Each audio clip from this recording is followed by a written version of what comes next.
Bine te-am găsit din nou, copil drag.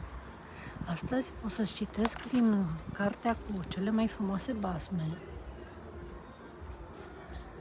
de Petrei Spirescu, povestea cu baba cea înțeleaptă.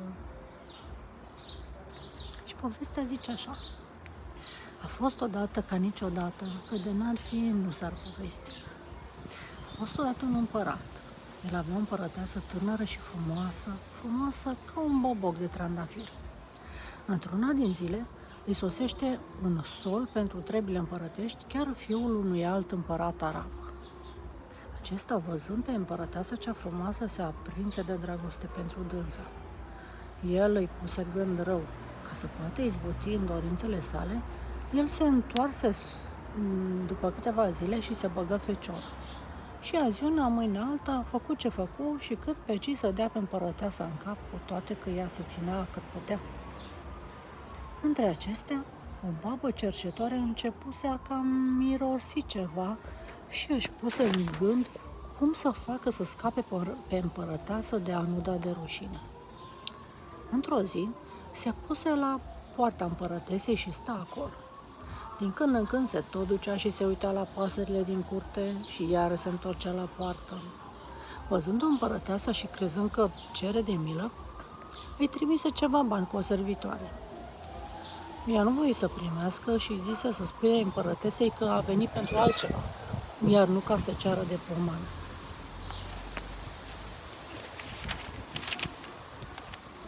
Dacă împărăteasa va voi, zise ea, voi fi gata a mă închina cu slujba.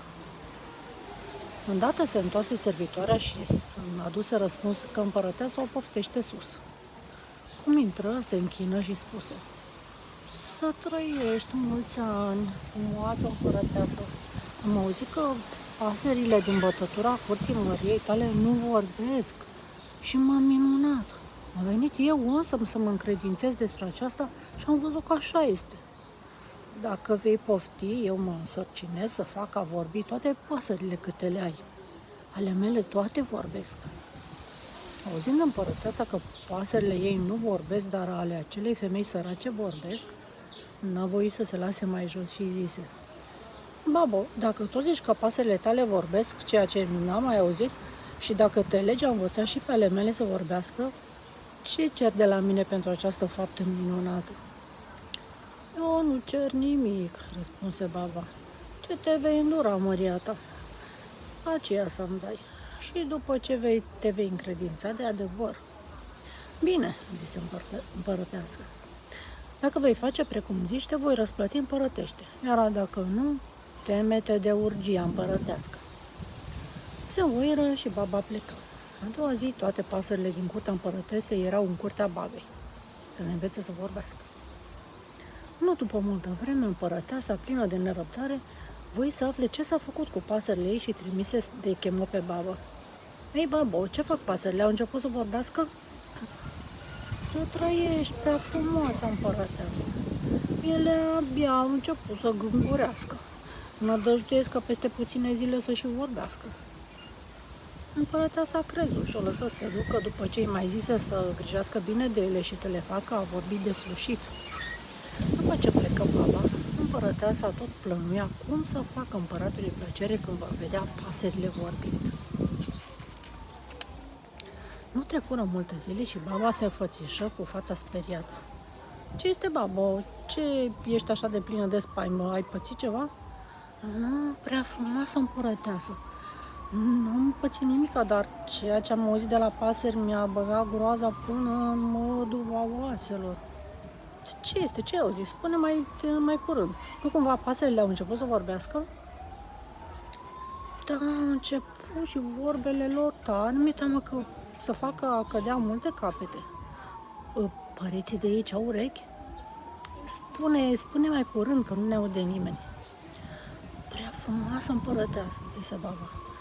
Rațele aleargă de colo până colo și nu încetează de a face zgomot zicând: împărăteasa, mac, mac, mac, mult iubește până arap. Mint, afurisitele, se grăbi a răspunde împărăteasa.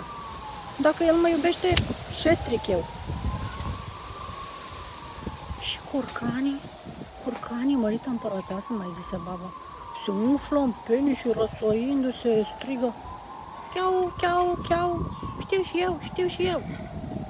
Și ei mint ticăloșii, dacă este așa, să zică împăratului să-l gonească de pe post pe arab. Gâștele, începu iară mai spune baba, ele sunt mai cu minte. Să vezi un atac cum umblă printre rațe și curcani cu aripile și cu gâtul întins pe a-i face să tacă și le zice: tăcere, tăcere, cine spune multe piere. Așa este, baba. Porunca împărătească, ai să tai toate rațele și curcanii, să nu le mai aduci aici. Dă-te, babi, o pungă cu galben pentru această slujbă. A doua zi chiar, împărăteasa rugă pe împăratul să gonească pe arabi în slujbă, fiindcă nu-l poate suferi. Nu slujește bine, zise ea, și apoi era și scârbă să mai ia ceva din mâna lui. Împăratul ascultă rugăciunea împărătesei pe care o scăpă de ispită.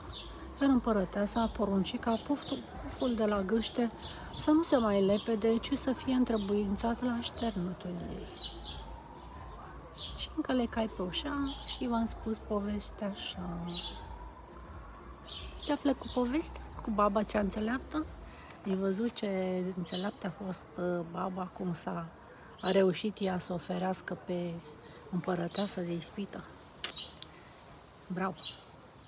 Dacă ți-a plăcut, te mai aștept și la alte povești pe canalul meu de YouTube. Oh, s-a supărat cățelușa Summer. Oare la cine latră? Mă duc să văd.